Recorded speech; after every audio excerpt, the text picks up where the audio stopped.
Hi, I'm Ryan. You're watching Tips for Healthy Living. Experts say one of the most complicated and stressful relationships is the one between a wife and her mother-in-law.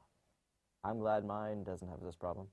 So ladies, to help keep the peace, here are some things you should never say to your mother-in-law, according to psychotherapist Dr. Dina Brand and her book, Reluctantly Related.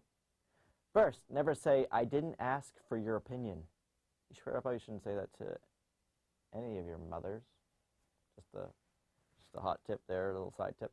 Our expert says it's normal for in-laws to have unsolicited advice, especially when it comes to their grandkids. But saying, "I didn't ask for your opinion," makes you sound defensive. And quite honestly, a word I can't say. And will make them defensive, too. Instead, Dr. Brand says, assume your mother-in-law's intentions are good and say, "Thank you." Then do your own thing anyway. The second thing to never say to your mother-in-law, "Why didn't you teach your son blank?" Could be anything. Why didn't you teach your son to fold the laundry or something like that? That's what the blank is for. Fill it in.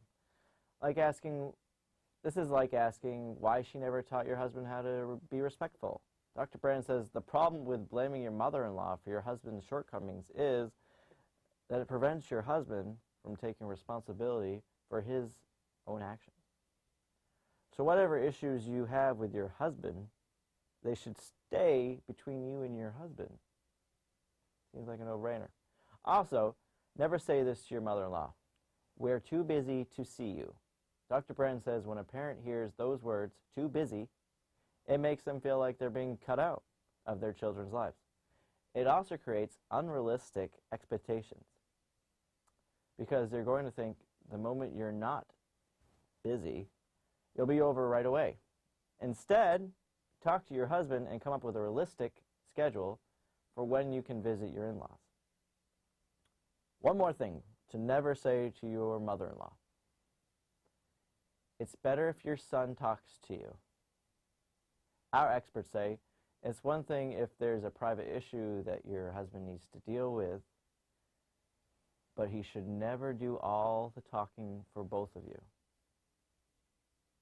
Otherwise, your in-laws are going to think you're avoiding them, and your husband will resent you for always putting him in the middle. Bottom line, the reality of being married is that you're part of a new family, and sooner or later, you need to learn how to talk to your in-laws.